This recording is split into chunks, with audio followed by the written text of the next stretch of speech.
Ahora, como está haciendo un frito, hoy nos sale el video sin camisa. Y bueno, estrenamos esta camisa de mi abuela, difunta. Quería disculparme porque repetir demasiado una palabra ya es un exabrupto en sí mismo. Y si esta, además, es ofensiva para alguien que no se la merecía, porque el hecho de ser un idiota no quiere decir que se le vaya a decir imbécil tantas veces. Hoy vamos a hablar de otras palabras y, como siempre, vamos a ir buscando la conciencia del lenguaje. ¿m? Entre nuestros sueños, deseos y aspiraciones hay una diferencia. Y por fenomenología del lenguaje, que no es más que vivir la experiencia del lenguaje, conocer al lenguaje en sí mismo desde nuestra subjetividad. O sea, asumiendo que quien lo habla somos nosotros en un determinado contexto y en un momento y en un estado de ánimo, ¿no? Entonces vamos a empezar con qué es fenomenología del lenguaje.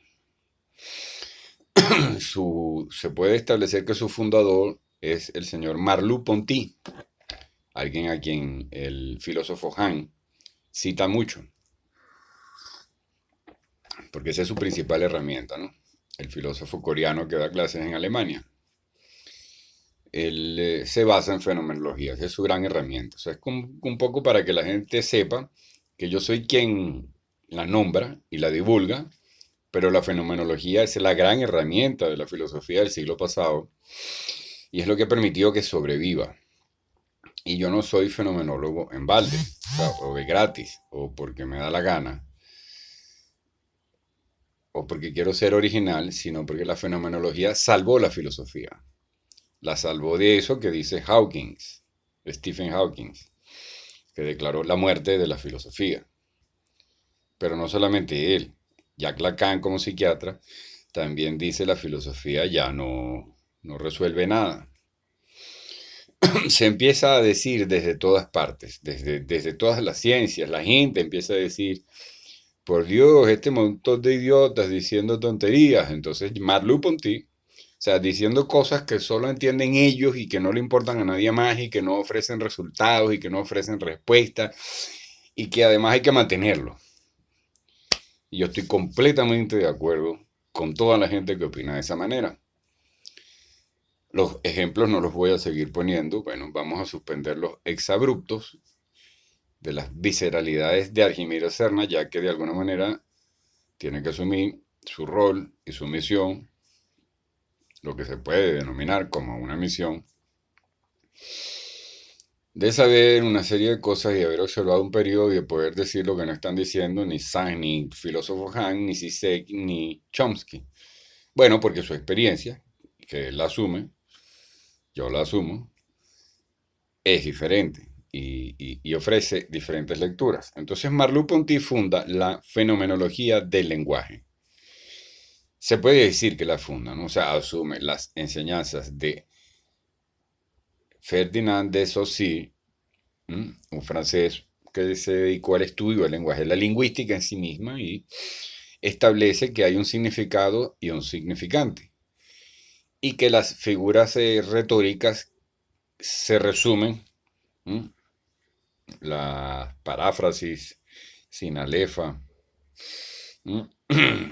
eh, paronomasias, no son más que metáforas y metonimias, y ya, o sea que van en dos sentidos. Sobre eso podríamos hablar en otro momento, pero por lo pronto la conciencia del lenguaje nos dice que tenemos, según esos estudios, que no son únicos y definitivos, siempre una distancia, ¿no? Con las fuentes de conocimiento, o sea, no son una verdad, son la forma como alguien reflejó algo y es vigente y válida. Por ejemplo, el marxismo no es vigente y válido.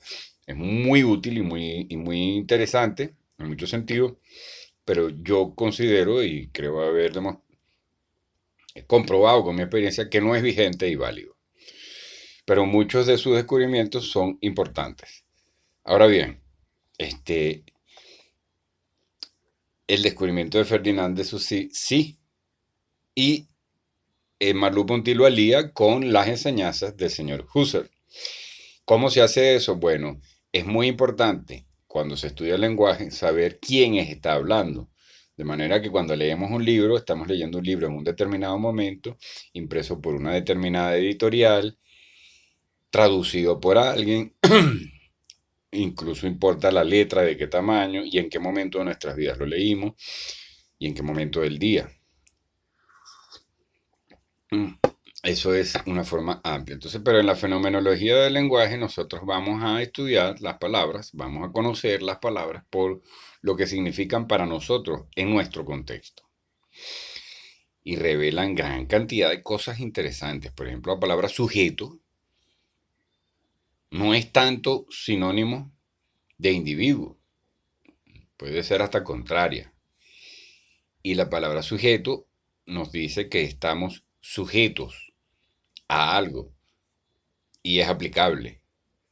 Ese sentido de la palabra sujeto es aplicable. Y luego tenemos las triadas, ¿no? O sea, que empiezan a aparecer. O sea, ¿de cuántas formas nos nombramos a nosotros como metalenguaje? Es decir, la primera persona de un verbo, ¿cuántos sustantivos puede tener? Bueno, por una parte tiene el yo, ¿no? El gran pronombre, pronombre primera persona, pero luego está sujeto, individuo, ser.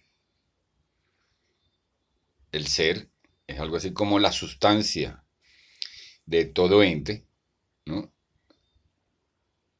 Y la cosa en sí tiene cualidad entitativa y el ser es el que puede decir yo soy, que es el que estudia la ontología. Bueno, ahí es donde empieza la filosofía a complicarse y ahí es donde la fenomenología del lenguaje va a ir resolviendo.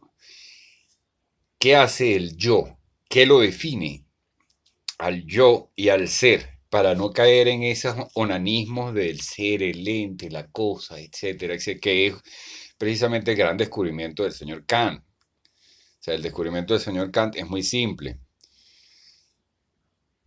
Si el objeto es visto, lo que importa es quién lo ve.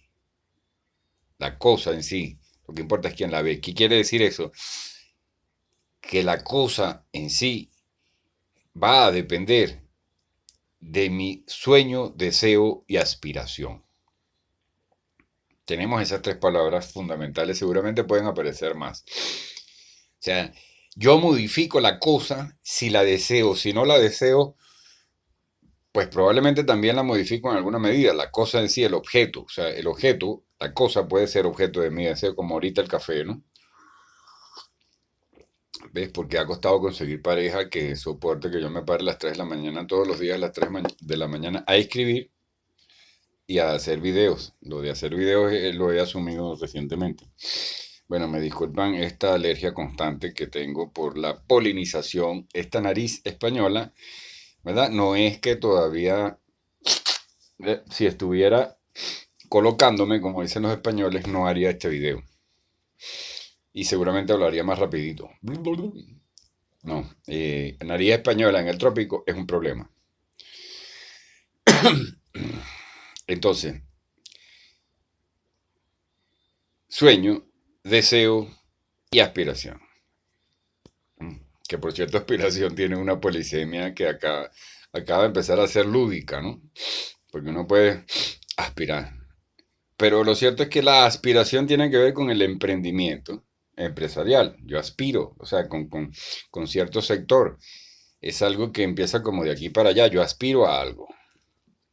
Si eso tiene profundidad o no, ya es cuestión del sujeto, de la honestidad que tenga el sujeto. Ahora, si la aspiración tiene un trasfondo y no es mera alienación, o sea, la aspiración es la que puede ser mera alienación. El sueño puede haber sido inducido o influenciado, pero no es mera alienación. Y el deseo es un maná, probablemente hasta una especie de condena. No se puede evitar, no se puede discutir, no es culpa de nadie y puede que sea ocasionado por la cosa, pero sucede en el sujeto. La polémica sobre si uno sucede en el sujeto, probablemente convirtiéndolo instantáneamente en individuo. O sea, porque va a romper lo que lo sujeta, el deseo. Entonces tenemos el sueño, el deseo y la aspiración, ¿no? Frecuentemente cuando tenemos un frenesí de consumo o de deseo hacia algo, pueden haber neurosis. O sea, eso que en psiquiatría se llama neurosis. Y si éste logra su equilibrio en un sistema, es decir, si llega a ser un burgués con plata para mantener una necesidad constante de placer, este, desde un cierto placer, de un cierto estímulo, de alguna manera penalizado moralmente, entonces caes en eso que en la posmodernidad se hizo normal, ¿no? Que es la perversión. Se normalizó en la posmodernidad, se hizo normal. Se permisó incluso, se desarrolló la estructura para que la perversión fuera normal. Claro, siempre fue así en realidad. Siempre hubo perversión normalizada en los sectores burgueses que podían pagarlo, que es el nivel psíquico de asociación del fetiche. En las clases de guión que yo he dado, tenemos esos tres niveles o tres formas en las que se puede manifestar un personaje, como moda o cliché, como fetiche y como arquetipo. El sueño está asociado con el arquetipo, hace metonimia con el arquetipo. El fetiche hace metonimia con el deseo. Y la aspiración generalmente se asocia con un cliché, ya que cuando aspiramos a algo generalmente ha sido un símbolo, es decir, un objeto falso, un fantasma, una publicidad o una propaganda política, cualquiera de las dos. O sea, es tan cliché la marca de zapatos Adidas, aunque yo me compré unos y realmente son buenos una vez, duraron muchísimo, a partir de eso empecé a invertir un poco mejor en zapatos, porque la experiencia me dijo que sí valía la pena, es decir, no era una cuestión del mero símbolo, pero es igual eso que el martillo y la voz de un comunista, ¿no? O sea, no hay mayor diferencia. Entonces, tenemos el sueño, el deseo y la aspiración. No es que uno sea malo y otro sea bueno. En fenomenología, nada es malo y bueno. Pasamos por las tres cosas.